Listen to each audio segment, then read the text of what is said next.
آج جو ہے وہ تبرک کے عنوان پر گفتگو پیش کروں گا کہ بعض لوگ مدینہ پاک جاتے ہیں تو مسجد نبوی شریف کی دیوار کو یوں ہاتھ لگایا اور یوں کرتے ہیں، تو پھر وہاں کے جو کچھ لوگ ہیں جو پاکستان سے گئے ہیں تو وہ کہتے ہیں یہ تو شرک ہو گیا۔ اگر کوئی اپنا کفن بھیجتا ہے کہ زمزم کے پانی سے کفن دھو لانا، تبرک لیتا ہے، تو یہ تو شرک ہو گیا۔ پھر اسی طرح جناب کوئی ممبر پاک پہ یا ستون جو ریاض الجنہ میں جو ستون ہیں ان پہ ہاتھ لگاتا ہے یا کوئی کپڑا مسک، یہ تو شرک ہو گیا۔ کوئی جالی مبارک کو ہاتھ لگا کر یوں کر لیتا ہے تو کہتے ہیں یہ تو شرک ہو گیا۔ تو اللہ تعالیٰ ہدایت نصیب فرمائے۔ یہ آج اسی عنوان سے کہ انبیاء علیہم السلام کے جو تبرکات ہیں اور جو اولیاء کرام کے تبرکات ہیں، ان سے تبرک یعنی برکت حاصل کرنا، اس کی قرآن اور حدیث میں کیا شرعی حیثیت ہے، اس حوالے سے کچھ عرض کروں گا۔ اللہ تعالی ہم سب کو حق سچ کہنے، سمجھنے، سننے اور اس پر ہمیں عمل کی توفیق عطا فرمائے۔ سادہ سی بات ہے، مسجد بنانی ہے، اینٹیں منگوائیں۔ ایک بھٹے سے ہم نے اینٹیں منگوائیں، اب 1000 اینٹ ایک ٹرالی آ گئی۔ اب اس میں سے 500 اینٹیں مسجد کے صحن میں لگ گئیں، 500 اینٹیں وہ واش روم کے اندر لگ گئیں، باتھ روم کے اندر، لیٹرین کے اندر، ٹوائلٹ کے اندر لگ گئیں۔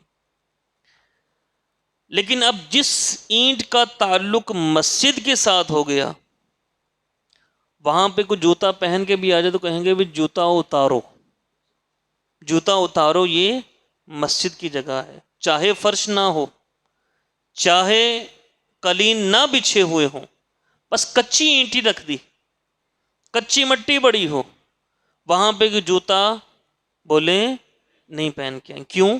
اینٹ کے اندر کوئی خاصیت ہے؟ نہیں، اینٹ کے اندر خاصیت نہیں تھی۔ ہاں، اینٹ کا تعلق، اینٹ کی جو نسبت ہے وہ مسجد کے ساتھ ہو گئی، تو اب اینٹ بھی برکت والی بن گئی۔ اور ٹوائلٹ والی اینٹ کا کیا قصور ہے؟ ٹوائلٹ میں جو اینٹ لگی اس کا کیا؟ وہ بھی تو اسی بھٹے سے بن کے آئی ہے، اسی مٹی سے بن کے آئی ہے، اسی آگ میں سینک کے پک کے آئی ہے، اسی ٹرالی کے اندر آئی ہے، وہی لوگ اس کو اتارنے والے۔ لیکن وہاں اگر کوئی ننگے پاؤں جائے، کہتے یار تجھے تہذیب نہیں ہے، کیوں ننگے پاؤں کیوں جاتے ہو تم ٹوائلٹ میں؟ جوتا پہن کے جایا کرو۔ تو پتہ یہ چلا کہ جس چیز کا کسی کے ساتھ تعلق قائم ہو جائے تو اس تعلق قائم ہونے کی وجہ سے وہ چیز بابرکت بن جایا کرتی ہے۔ جائے کہ آپ دوسری چیزیں، یہ مسجد نبوی شریف تو بہت وراء الورا ہے، یہ جو آپ صلی اللہ علیہ وسلم کے تبرکات ہیں ان کی کیا شان ہوگی۔ قرآن پاک میں اللہ رب العزت نے ارشاد فرمایا اذهبوا بقمیصی ھذا۔ یوسف علیہ السلام، سورہ یوسف الحمدللہ یہاں پہ ہمارے بیان ہو چکی، مکمل ہو چکی۔ یوسف علیہ السلام اپنے بھائیوں سے جدا ہوئے، بھائیوں نے ان کو وہ بچپن کے اندر جو معاملہ کیا، مصر پہنچ کے پیچھے جو یوسف علیہ السلام کے والد سیدنا یعقوب علیہ السلام، اب وہ اپنے بیٹے کے غم میں روتے رہتے۔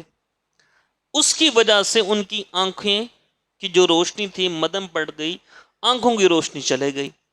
پھر جب بھائی ملے، آپ پہچان لیا کہ یہی یوسف ہیں، اور یوسف علیہ السلام اس وقت مصر کے امیر بھی بن چکے تھے، حاکم بن چکے تھے۔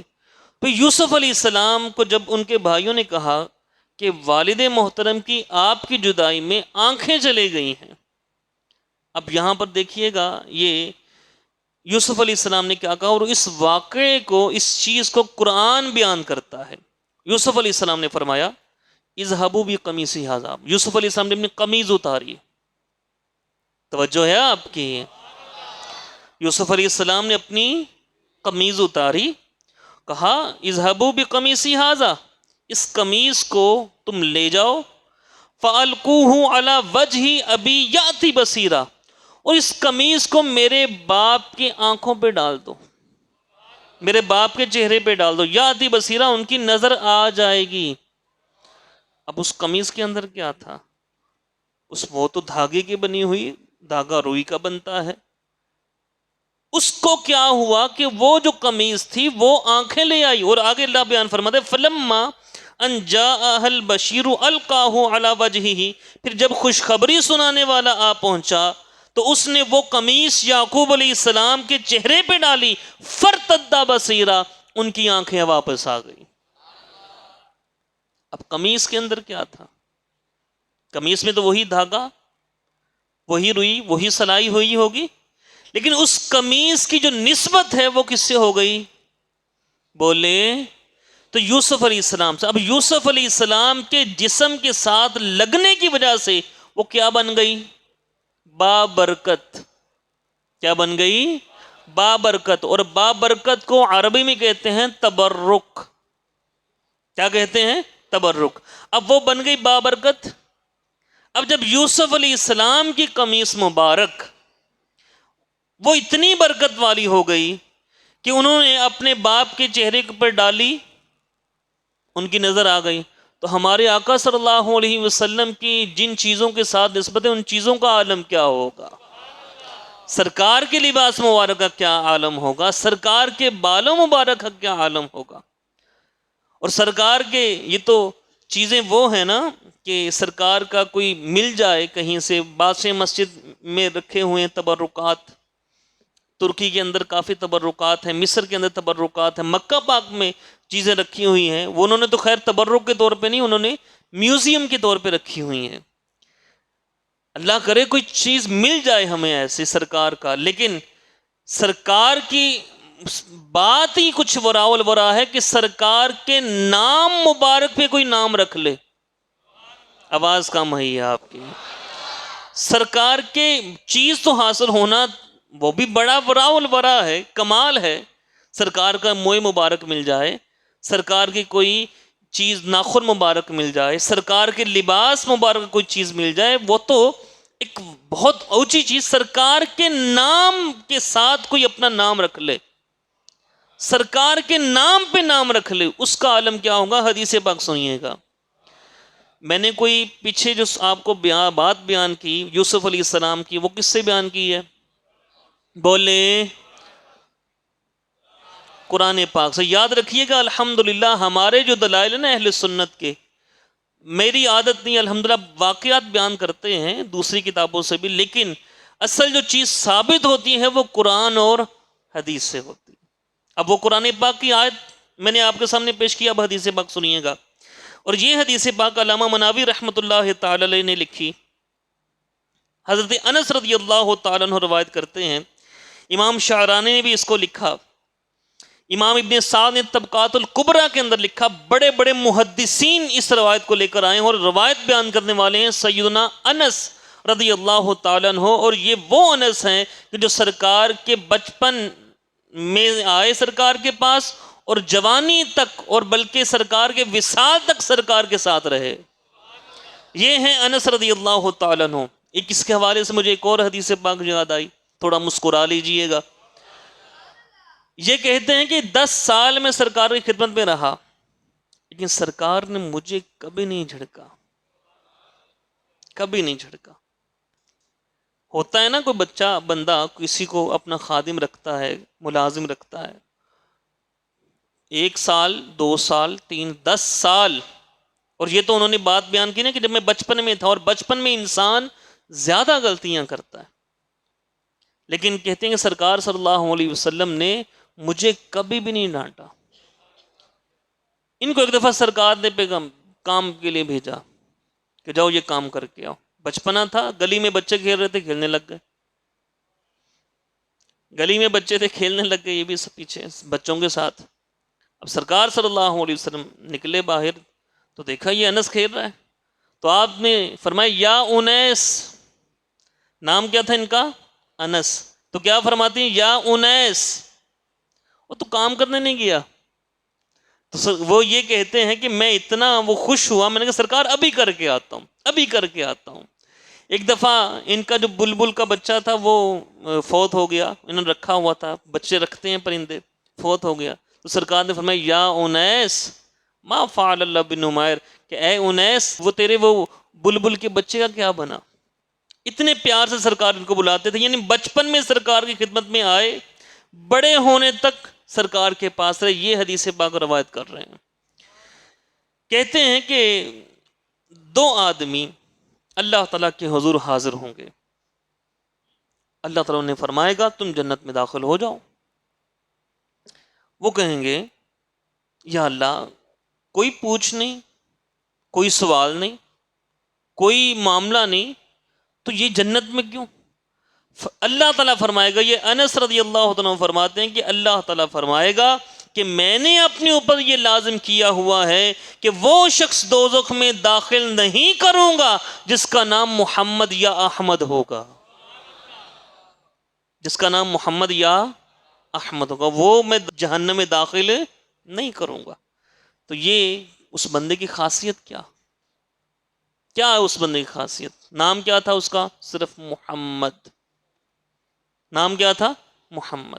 اس نے اپنا نام سرکار کے نام پہ رکھا، سرکار کے نام کی برکتیں اس کو ملی، سرکار کے نام کی برکتیں ملی. تو یہی تو تبرک ہے کہ سرکار کے نام کی اتنی برکت کی سرکار اللہ تعالیٰ اس نام پاک کی وجہ سے جنت عطا فرما دیتا ہے. اس لیے علماء وہ یہ فرماتے ہیں کہ جب بھی اپنا نام رکھو تو سرکار کے نام پہ رکھو. ہاں ساتھ ملا لیں دوسرا نام. ایک ہوتا ہے فرسٹ نیم، آتا ہے جب ہم پاسپورٹ فل کرتے ہیں، آئی ڈی کارڈ بنوانے کے لیے گئے، فرسٹ نیم لاسٹ نیم. تو فرسٹ نیم محمد، فرسٹ نیم کیا ہے؟ بولیں محمد. اور لاسٹ نیم آگے کوئی بھی لگا لیں، یاسر. اصل نام محمد، پکارنے کے لیے یاسر. اصل نام محمد، پکارنے کے لیے طاہر. اصل نام محمد، پکارنے کے لیے زین العابدین. پکارنے کے لیے دوسرے نام، لیکن اصل نام انشاءاللہ اصل نام یہ رکھیں گے نا. مجھے کوئی محبت والا ہو نا، کوئی نام لکھوا دے، مفتی یاسر ارشاد، میں اسے کہتا ہوں کہ یار تو نے میرا نام لکھا ہی نہیں ہے، اصل نام تو نے میرا لکھا ہی نہیں ہے. اصل نام کیا ہے؟ بولیں محمد، محمد یاسر. تو اپنے نام سے پہلے جو اصل پہلے بھی ہوگا، اگر نہیں ہے تو لگا لیں، انشاءاللہ اس نام پاک کی برکت سے اللہ تعالیٰ جنت عطا فرما دے گا انشاءاللہ. آگے چلیے، یہ تبرک کی بات ہو رہی ہے کہ بزرگوں کے تبرکات سے برکت حاصل کرنا. آگے چلیے گا، حدیث پاک سنیے گا. یہ حدیث پاک جو ہے صحیح بخاری کے اندر بھی ہے، صحیح مسلم کے اندر بھی ہے، اور یہ آپ کے علم میں یقیناً ہے کہ یہ دونوں کتابیں قرآن پاک کے بعد صحیح ترین کتابیں سمجھی جاتی ہیں. سیدہ ام سلمہ یہ روایت کرتی ہیں، اور یہ ام سلمہ کون ہے؟ بولیں، نہیں آواز آئی. ہماری ماں ہیں. کون ہے؟ ہماری ماں ہیں، ام المؤمنین ہیں، سرکار کی زوجہ ہیں سیدہ ام سلمہ. یہ روایت کرتے ہیں کہ آپ صلی اللہ علیہ وسلم دوپہر کے وقت ہمارے پاس تشریف لائے گئے. پانی لایا گیا تو آپ نے وضو کیا. لوگ آپ کے وضو کے بچے ہوئے پانی کو لے کر اپنے اوپر ملنے لگے. آج تو اگر ہم ممبر پاک پہ، سرکار کے ممبر پہ جا کے ایسے کر دیں نا تو وہ شرک کے فتوے آتے ہیں. جعل مبارک کو ہاتھ لگانے کو شرک کے فتوے، مسجد نبی شریف کی دیواروں کو ہاتھ لگانے شرک کے فتوے. اب یہ کیا ہے؟ سرکار نے جو وضو کیا، اب سرکار کے جسم مبارک سے پانی لگ کے نیچے گر رہا ہے. صحابہ کیا کر رہے ہیں؟ اپنے ہاتھوں پہ لے رہے ہیں، لے کر اپنے جسم پہ مار رہے ہیں. آگے چلیے گا. نبی کریم صلی اللہ علیہ وسلم نے ظہر کی 2 رکعتیں پڑھی، عصر کی 2 رکعتیں پڑھی. ایک جگہ پہ سفر پہ تھے تو ابو موسیٰ روایت کرتے ہیں کہ آپ صلی اللہ علیہ وسلم نے پھر پانی کا ایک پیالہ منگایا. پیالہ منگوانے کے بعد اپنے مبارک ہاتھ اور چہرہ اقدس اسی پیالے میں دھویا تاکہ پانی نیچے نہ گرے. اسی میں آپ نے کلی مبارک فرمائی. آواز کم کیوں ہو جاتی ہے یار آپ؟ سرکار نے کلی مبارک فرمائی. پھر سرکار نے دونوں سے فرمایا، ابو موسیٰ اشعری ان سے فرمایا اس میں سے پی لو، اپنے چہروں اور سینوں پہ ڈالو. یعنی سرکار خود تعلیم فرما رہے ہیں، برکت حاصل کر لو. اچھا کجاوے میں تھی، یہ سفر کی بات ہے، سرکار نے 2 رکعتیں پڑھی تھی نا، 2 ظہر کی 2 عصر کی، سفر کی بات تھی. اب کجاوے میں تھی، پردے کے اندر تھی سیدہ ام سلمہ ہماری ماں، انہوں نے پردے سے آواز دی، فنادت ام سلمہ تھا، پردے کے پیچھے سے آواز دی، او اپنے لیے سارا پینا جانا، اپنی ماں کے لیے بھی کچھ بچا کے رکھنا، اپنی ماں کے لیے بھی کچھ بچا کے رکھنا. تو پھر انہوں نے وہ پانی جو بچا ہوا تھا وہ سیدہ ام سلمہ کے پاس بھیجا. یہ کیا تھا؟ بولیں تبرک تھا. کیا تھا یہ؟ تبرک. بڑا دکھ ہوتا ہے کہ جو سرکار کی نسبت کی چیزیں ہیں ان کی کوئی بندہ تبرک حاصل کرنے لگ جائے تو وہ کہتے ہیں یہ تو شرک ہو گیا. اللہ تعالیٰ معاف فرمائے. پھر آگے چلیے گا اور حدیث پاک سنیں، اور یہ حدیث پاک صحیح بخاری شریف کے اندر اور صحیح مسلم کے اندر بھی، سرکار صلی اللہ علیہ وسلم کی صاحبزادی جن کا نام تھا سیدہ زینب، ان کا وصال ہوا. آپ صلی اللہ علیہ وسلم نے فرمایا کہ اس کو 3 یا 5 بار اگر مناسب سمجھو تو اس سے زیادہ بار بھی بیری کے پتوں اور پانی سے غسل دو. بیری کے پتے اس لیے ڈالے جاتے تھے کہ اس سے صفائی جو تھی وہ زیادہ ہو جاتی ہے. اس سے غسل دو سیدہ زینب کو، اور آخر میں کچھ کافور لگا دینا، جب تم فارغ ہو جائے تو مجھے خبر دے دینا. ام عطیہ کہتی ہیں کہ جب ہم غسل دے کر کفن پہنا کر فارغ ہو گئے تو آپ صلی اللہ علیہ وسلم نے اپنی چادر مبارک عطا فرمائی. کیا؟ چادر مبارک عطا فرمائی. فرمایا اس کو میری بیٹی کے کفن کے ساتھ رکھ دو. مقصد کیا ہے اس کا؟ چیز کو سمجھے نا، اس کا مقصد کیا ہے؟ سرکار صلی اللہ علیہ وسلم کیوں عطا فرمائی؟ اس لیے عطا فرمائی نا کہ اس چادر کی وجہ سے اللہ اس کے درجات کو بلند فرمائے گا. اس چادر کی وجہ سے اللہ تعالیٰ اس کی جنت میں درجے بلند فرمائے گا. گویا کہ سرکار خود اپنی چیزیں عطا فرما کر تبرک دیتے تھے. آج ہم کفن کے اندر کو رکھ لیں، کوئی کسی بزرگ کی کوئی چیز رکھ لیں، یا عہد نامہ رکھا جاتا ہے، یا کوئی مدینہ پاک کی مٹی رکھی جاتی ہے. اللہ کرے جمعے کی گھڑیاں، اللہ کرے ایسا معاملہ ہو جائے کہ مدینہ پاک میں موت آئے، جنت البقیع میں مدفن مل جائے. آمین بولیں آمین. تو اب یہ کفن کے نیچے یہ سرکار صلی اللہ علیہ وسلم نے خود رکھایا. اور پھر امام ابن حجر عسقلانی، یہ محدثین ہیں، بہت بڑے محدث، جن کا یہ فیصلہ کرتے ہیں کہ بھئی کون سی حدیث صحیح ہے، کون سی ضعیف ہے، کون سی موضوع ہے. یہ امام ابن حجر عسقلانی رحمۃ اللہ تعالی علیہ، آپ نے اس حدیث پاک کو لکھنے کے بعد آپ نے فرمایا وَهُوَ أَصْلٌ فِي التَّبَرُّكِ بِآثَارِ الصَّالِحِينَ، کہ نیک لوگوں کے آثار سے تبرک حاصل کرنے میں یہ جو حدیث ہے یہ دلیل ہے. یہ کیا ہے؟ دلیل ہے. پھر آگے چلیے گا. اچھا، یہ تو سرکار صلی اللہ علیہ وسلم کے جسم مبارک سے جو چیزیں لگیں، قمیص مبارک ہوئی، چادر مبارک ہوئی، سرکار نے یہ دی ہے. سرکار نے جہاں نماز پڑھی، میرا خیال نہیں سننے کے موڈ میں آپ، سرکار صلی اللہ علیہ وسلم نے جہاں نماز پڑھی، یہ حدیث پاک سنیے گا، اور یہ صحیح مسلم کی حدیث ہے. میں نے کوئی عام کتاب کا حوالہ تو نہیں دیا نا میرے بھائی، قرآن و حدیث ہی بیان کر رہا ہوں نا. حضرت نافع یہ تابعی ہیں، اور اب یہ ساتھ ہوتے تھے عبداللہ بن عمر کے، اور عبداللہ بن عمر کون ہے؟ صحابی رسول ہیں، فاروق اعظم کے بیٹے ہیں. یہ کہتے ہیں کہ آپ صلی اللہ علیہ وسلم نے ذوالحلیفہ کی کنکریلی یعنی بجریلی زمین، پلین نہیں تھی، بجر پڑے ہوئے تھے، بجری پڑی ہوئی تھی، سرکار نے زمین میں اپنا اونٹ بٹھایا، وہاں نماز پڑھی. اب ایک دفعہ نماز پڑھی ہے سرکار نے وہاں پر، لیکن عبداللہ بن عمر کا یہ معمول بن گیا کہ جب بھی وہ مکہ پاک جاتے اسی جگہ پہ نماز پڑھتے. بھئی کیوں؟ انہوں نے جواب دیا اس لیے کہ یہاں پر سرکار نے نماز ادا فرمائی تھی، ہمارے آقا صلی اللہ علیہ وسلم نے نماز ادا فرمائی تھی، اس لیے میں یہاں پہ نماز ادا کر کے اس سے کیا حاصل کرتا ہوں؟ بولیں. اگر اب اللہ ہم کو مکہ پاک لے جائے، بار بار جانا نصیب فرمائے، حج کی سعادت نصیب فرمائے، عمرے کی سعادت نصیب فرمائے، روزہ رسول پہ حاضر ہونے کی خیر و عافیت کے ساتھ باادب حاضری نصیب فرمائے. حجر اسود جاتے ہیں نا، کیا کرتے جاتے ہو تم؟ ہاں جی، منع کیا، نیچے کھڑے ہیں وہ شرطیں، کیوں جاتے ہو تم؟ اب اگر کہیں گے پہلی وحی نازل ہوئی یہاں پہ، سرکار صلی اللہ علیہ وسلم آتے تھے، وہ کہتے ہیں نہیں نہیں شرک ہے. لوگ جو جاتے ہیں نا وہاں پر، جو حجر اسود غار ہرا پہ چڑھتے ہیں یا غار ثور پہ جاتے ہیں، تو وہ ان سے بالا تر ہو کے جاتے ہیں. وہ باقاعدہ نیچے روکنے کے لیے بیٹھے ہیں، باقاعدہ بورڈ لگے ہوئے ہیں کہ ایسے جو آپ وہاں سے اگر برکت حاصل کرنے کے لیے جا رہے ہیں تو یہ جو شرک ہے، یہ باقاعدہ نیچے بورڈ لگے ہوئے ہیں.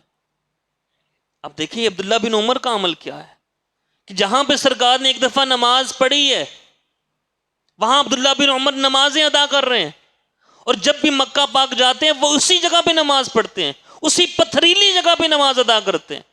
کیوں؟ سرکار نے یہاں نماز ادا فرمائی تھی. تو جہاں سرکار صلی اللہ علیہ وسلم غار ہرا پہ گئے وہاں پہ پہلی وحی نازل ہوئی، اس جگہ کی برکتوں کا عالم کیا ہوگا، اس جگہ کی برکتوں کا عالم کیا ہوگا. غار ثور جہاں سرکار صلی اللہ علیہ وسلم 3 دن قیام، وہاں آپ نے قیام فرمایا، 3 دن غار ثور میں رہے، اس جگہ کی برکتوں کا عالم کیا ہوگا. اللہ ہدایت نصیب فرمائے. اگلی حدیث وقت سنیے گا. یہ موسیٰ بن عقبہ بیان کرتے ہیں، کہتے ہیں کہ میں نے حضرت سالم بن عبداللہ کو دیکھا کہ حرمین کے راستے میں کچھ جگہوں کو ڈھونڈ ڈھونڈ کر نمازیں ادا کر رہے ہیں. نماز ادا کرنی ہے، قیام و طعام آگے نماز ادا کر لو. نماز ادا کرنی ہے، کوئی بھی سہولت والی جگہ مل گئی نماز ادا کر لو. نہیں نہیں، ڈھونڈ ڈھونڈ کر تلاش کر کر کے نماز ادا کریں. کوئی وہاں پہ ادا کی، کوئی وہاں پہ. پوچھا گیا سرکار جناب مطلب کیا ان کے؟ عبداللہ بن عمر تو پوچھا جناب کیوں؟ تو کہتے ہیں کہ عبداللہ بن عمر جو ہیں وہ ان مقامات میں نمازیں پڑھا کرتے تھے. ڈھونڈ ڈھونڈ کر. کیوں پڑھا کرتے تھے؟ کہ اس لیے کہ ان جگہوں پر سرکار نماز ادا فرمایا کرتے تھے، اور سرکار نے تو ایک بار ادا فرمائی ہوگی، لیکن عبداللہ بن عمر نے اپنا معمول بنا لیا. اور یہ عبداللہ بن عمر کون ہے؟ صحابی رسول، صحابی رسول. اور سرکار صلی اللہ علیہ وسلم نے اپنے صحابہ کے بارے میں فرمایا اصحابی کالنجوم، میرے صحابہ یہ تمہارے سٹار ہیں، یہ تو ستاروں کی مانند ہیں. فَبِأَيِّ اقْتَدَيْتُمْ اهْتَدَيْتُمْ، تم میرے کسی بھی صحابی کی پیروی کرو گے جنت پہنچ ہی جاؤ گے. اللہ اکبر یا رسول اللہ یا حق چار یار. آگے چلیے. یہ بھی کون ہے عبداللہ بن عمر؟ بولیں یار، صحابی رسول. اب ایک اور صحابی کا ذکر سن لیے. اور صحابہ یہ کرتے تھے، صحابہ کا یہ معمول تھا، صحابہ یہ کرتے تھے. ایک اور صحابی بڑے مشہور صحابی، نام ہے خالد بن ولید. جس جنگ پہ بھی جاتے ہیں فتح نصیب ہوتی ہے، جس جنگ پہ جا رہے ہیں فتح نصیب ہو رہی ہے. ایک جنگ ہو رہی تھی، جنگ کے دوران ٹوپی ان کی نیچے گر گئی. گھمسان کی جنگ ہو رہی ہے، تلواروں پہ تلواریں، تلواروں پہ تلواریں، کٹ رہے ہیں لوگ، مر رہے ہیں، شہید ہو رہے ہیں مسلمان، ادھر سے کافر مار رہے ہیں. یہ اپنے گھوڑے سے اترے، ٹوپی ڈھونڈنے میں، میری ٹوپی کہاں گئی، ٹوپی کہاں گئی میری. خیر ٹوپی کو انہوں نے حاصل کیا، پھر بیٹھے، پہنی، پھر بیٹھے اور جنگ کرنی شروع کر. جنگ ختم ہوئی، بعد میں جناب یہ آپ نے کیا حرکت کی؟ سپہ سالار ہو کر، اتنے بڑے جنگجو ہو کر اتنی بڑی غلطی کر دی کہ جنگ کے دوران تلوار چلاتے ہوئے تلوار آپ نے چلانا بند کی، ٹوپی ڈھونڈنے میں لگ گئے. اس کی کیا وجہ؟ خالد بن ولید کی بات سنا رہا ہوں میں آپ کو. خالد بن ولید کہتے ہیں تم خالی ٹوپی کو دیکھتے ہو، اس ٹوپی کے اندر میرے آقا کے بال مبارک ہیں، وہ نیچے گر گئی تھی. تو مجھے یہ گوارا نہیں ہوا کہ ٹوپی کو میں نیچے پڑا رہنے دوں، انہی بال مبارک سے برکت حاصل کر کے میں جنگ کرتا ہوں، اللہ مجھے فتح عطا فرماتا ہے. یہ خالد بن ولید ہیں. خالد بن ولید ہمیشہ اپنے سر پہ وہی ٹوپی رکھی جس میں موئے مبارک سیے ہوئے تھے، بال مبارک سیے ہوئے تھے. ام سلمہ میں پہلے تعارف کروا چکا ہوں، ہماری ماں ہے. ڈبیا کے اندر سرکار صلی اللہ علیہ وسلم کے بال مبارک رکھے ہوئے، اور کیا کرتی ہیں جب مدینہ پاک میں یہ مشہور ہو جاتا ہے کوئی بیمار ہو گیا ہے، چلو ام سلمہ کے در پہ. روحانی طور پہ بیمار ہے، چلو ام سلمہ کے در پہ. بخار آ گئے، چلو ام سلمہ کے. ڈاکٹر کے حکیم کے پاس نہیں، جڑی بوٹی استعمال نہیں کرتے تھے، ام سلمہ کے در پہ آتے تھے. اور ام سلمہ کیا کرتی تھیں؟ اس ڈبیا کو لیتی کہتے پانی کا پیالہ لے کے آؤ، پانی کے پیالہ لایا جاتا، اس ڈبیا جس میں سرکار کے بال مبارک ہوتے اس کو اس پیالے میں گھماتی، کہتی اس کو پی لو، وہ پی لیتا تھا، اللہ تعالیٰ شفا عطا فرما دیتا تھا۔ کس کی برکت سے؟ سرکار کے منہ مبارک کی برکت سے، سرکار کے بال مبارک کی برکت سے۔ اور وہ فتح لے رہے ہیں خالد بن ولید سرکار کے بالوں مبارک کی وجہ سے، اور یہ شفائیں دے رہی ہیں۔ شفا دینے والی ذات اللہ کے، یہ ہے تبرک کی اصل حقیقت، جس کا ثبوت قرآن اور صحابہ کا عمل ہے۔ ایک اور سنیے، ایک صحابی رسول اور سیدنا امیر معاویہ رضی اللہ تعالیٰ عنہ باقاعدہ وصیت کرتے ہیں، ان کے بعد سرکار صلی اللہ علیہ وسلم کا ایک کرتا مبارک، تہبند مبارک، چادر مبارک، چند موئے مبارک تھے۔ آپ نے وصیت کی کہ جب میرا وصال ہو جائے، مجھے کفن پہنایا جائے تو یہ مقدس کپڑے یہ میرے کفن میں رکھ دینا۔ یہ بھی کون ہے؟ صحابی رسول، عبداللہ بن عمر صحابی رسول، خالد بن ولید صحابی رسول، امیر معاویہ رضی اللہ عنہ صحابی رسول۔ اب ان کی آنکھ مبارک پہ موئے مبارک رکھے گئے، ان کو سارے وہ تبرکات کے وجہ کیا ہے؟ خود بیان کرتے ہیں اس لیے کہ اللہ تعالیٰ ان کی برکت سے میری بخشش فرما دے گا۔ اور یہ عارف باللہ علامہ حقی رحمۃ اللہ تعالیٰ لکھتے ہیں تفسیر روح البیان کے اندر کہ اگر کسی مجرم ہو، گناہ گار ہو، اس کی قبر پر سرکار صلی اللہ علیہ وسلم کا بال مبارک، چھڑی مبارک رکھ دیا جائے، ان چھڑی مبارک، بال مبارک کی وجہ سے اللہ تعالیٰ اس گناہ گار کی بخشش فرما دیتا ہے۔ سبحان اللہ۔ اور پھر آگے چلیے گا، یہ صحابہ وصیتیں کرتے تھے، اب سرکار کے موئے مبارک حاصل کرتے تھے باقاعدہ۔ سرکار صلی اللہ علیہ وسلم نے حلق کروایا، صحابہ نے کوئی بال نیچے نہیں گرنے دیا۔ توجہ ہے آپ کی، صحابہ نے کوئی بال نیچے نہیں گرنے دیا، صحابہ نے وہ بال لیے اور آپس میں تقسیم کیے، برکت حاصل کرتے تھے۔ ثابت بنانی یہ سیدنا انس کے خادم ہیں، تابعی ہیں ثابت بنانی، اور سیدنا انس یہ سرکار کے خادم ہیں۔ اب سرکار کے خادم انس اور انس کے خادم ثابت بنانی یہ بیان کرتے ہیں جب جناب انس کا وصال کا وقت قریب آیا، فرمانے لگے کہ میرے پاس سرکار کے کچھ مبارک ہیں، جب میں وصال کر جاؤں وہ بال مبارک میرے ساتھ میرے کفن میں دفن کر دینا۔ صحابہ یہ وصیتیں کرتے تھے۔ اللہ اکبر۔ حضرت اسماء بنت ابی بکر نے سرکار کا پورا جبہ مبارک وہ اپنے پاس رکھا۔ اسماء کون ہے؟ صدیق اکبر رضی اللہ تعالیٰ عنہ کی صاحبزادی، سرکار کا جبہ مبارک اپنے پاس رکھا ہوا تھا، اور وصیت کی جب میں وصال کر جاؤں تو یہ جبہ مبارک میرے کفن کے ساتھ رکھ دینا تاکہ اس کی وجہ سے اللہ تعالیٰ میرے درجات بلند فرمائے۔ تو آج اگر ہم وہاں پہ جا کے ایسے کرتے ہیں، کیوں کرتے ہیں وہاں پہ؟ یہاں کیوں نہیں کرتے؟ یہ گلی کی جو گلی ہے اس کی دیوار کے ساتھ ہم ایسے نہیں کرتے، لیکن وہاں پہ جا کے کیوں کرتے ہیں؟ اس لیے کہ اس مسجد کو میرے نبی کے ساتھ نسبت ہے، یہ برکت والی جگہ ہے۔ ممبر پہ اس لیے کرتے ہیں کہ یہ میرے نبی کا ممبر تھا، وہاں آپ ممبر پہ جا کے کریں شرک شرک استغفر اللہ۔ عبداللہ بن عمر کون ہے؟ صحابی رسول، فاروق اعظم کے بیٹے عبداللہ بن عمر رضی اللہ تعالیٰ عنہ مسجد نبوی شریف جاتے، ممبر پہ ہاتھ مارتے ایسے، ممبر پاک پہ، ممبر رسول صلی اللہ علیہ وسلم پر ہاتھ مارتے، پھر اپنے جسم پہ پھیرتے۔ عبداللہ بن عمر صحابی رسول، کیوں؟ کہتے ہیں کہ یہاں میرے بابا فاروق اعظم بیٹھا کرتے تھے اور ہمارے آقا محمد مصطفیٰ بیٹھا کرتے تھے۔ یہ صحابہ کا عمل ہے میرے بھائی۔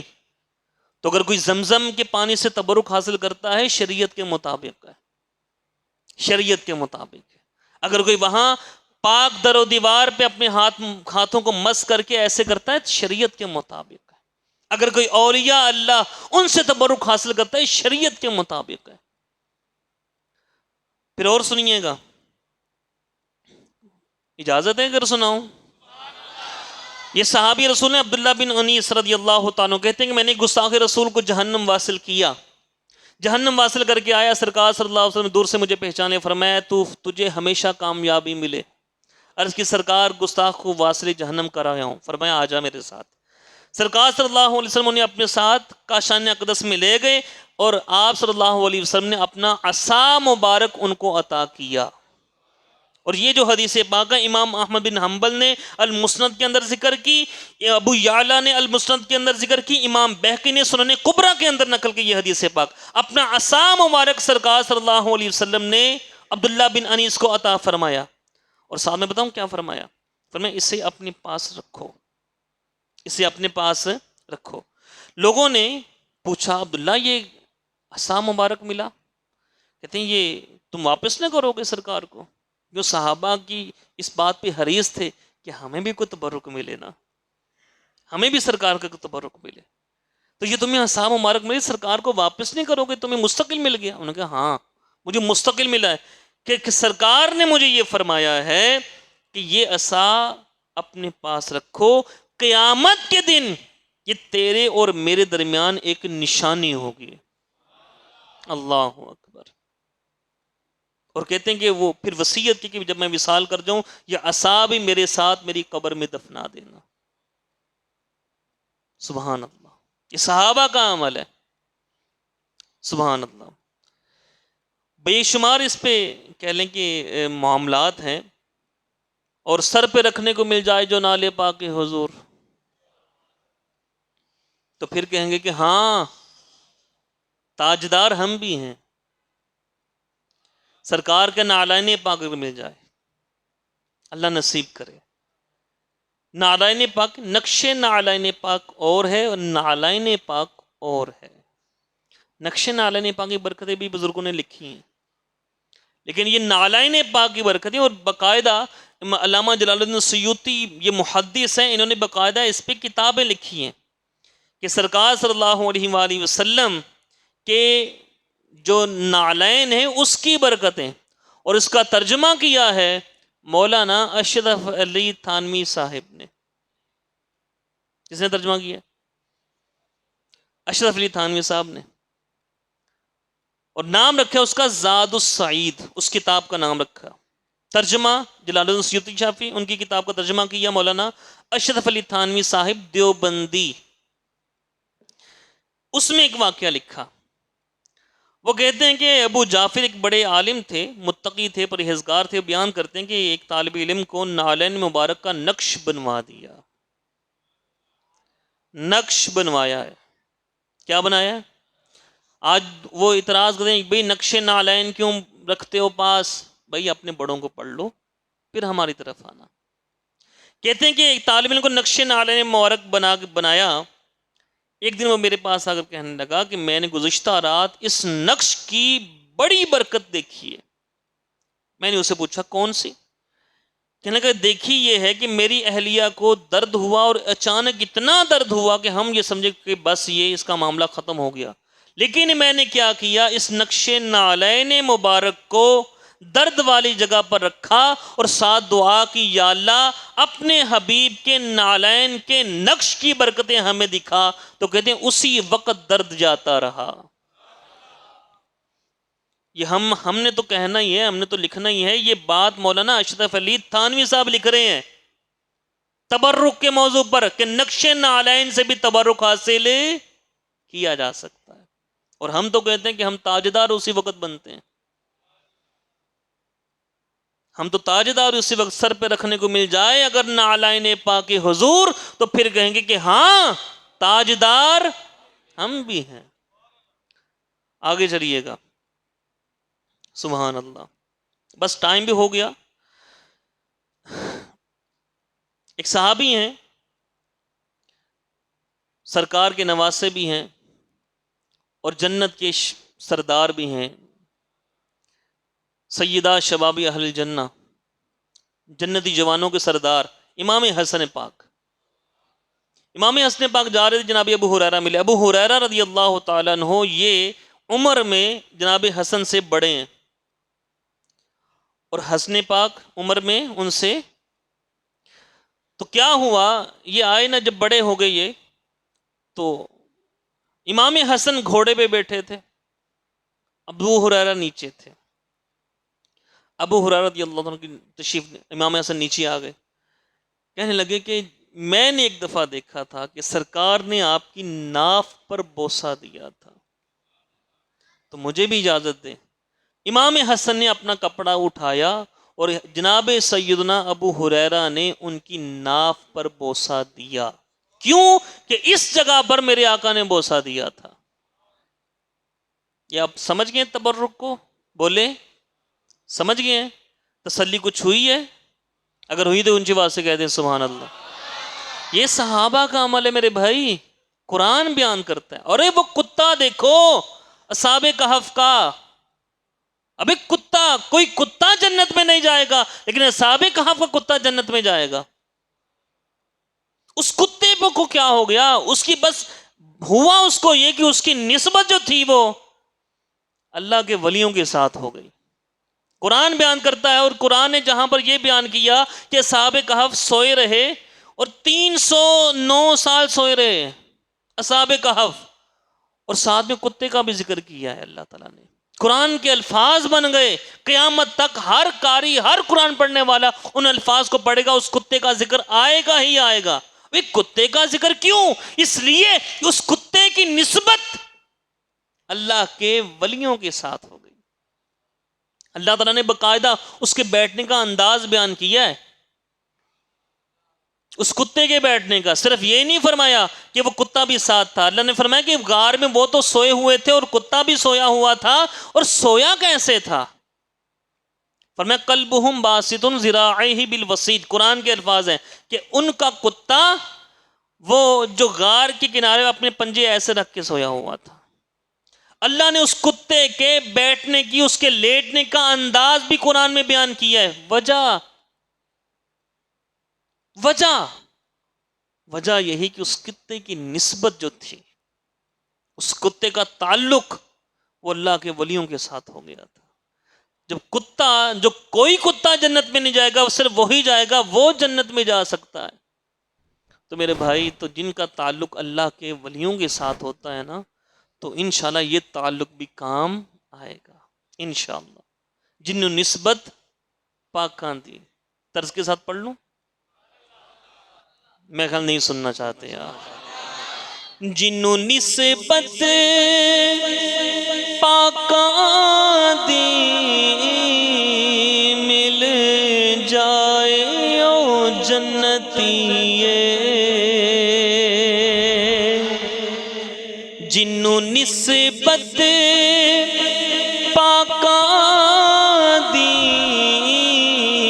مل جائے او جنتیے، پاویں کتا ہوئے بیٹھا کوئی غار دے بوہے تے، پاویں کتا ہوئے بیٹھا کوئی غار دے بوہے تے۔ تو یہ اولیاء کرام کے تبرکات ہیں، اور اس طرح جو پاکوں کی نسبت والی چیزیں ہیں ان میں اللہ نے برکت رکھی ہوتی ہے۔ اللہ ہمیں برکتیں سمیٹنے کی توفیق عطا فرمائے۔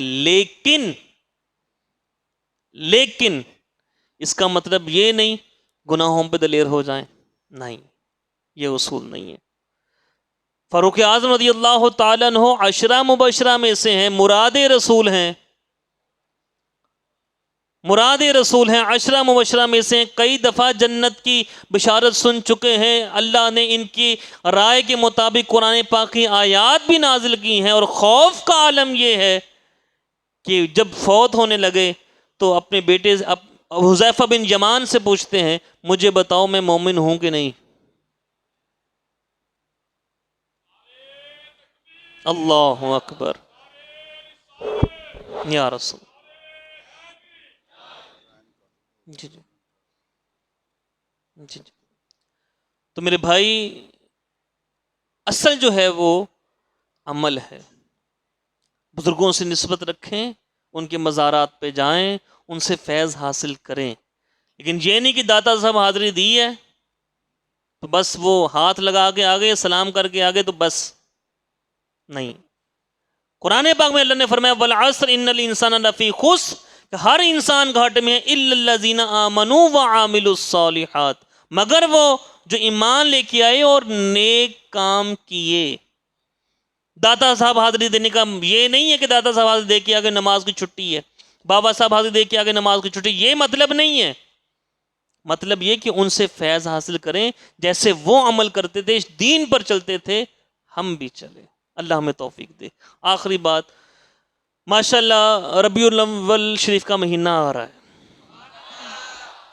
الحمدللہ، اور دلوں کے پھول جو ہیں وہ کھل رہے ہیں، ایمان بڑھ رہا ہے کہ ہمارے سرکار کا مہینہ آ رہا ہے۔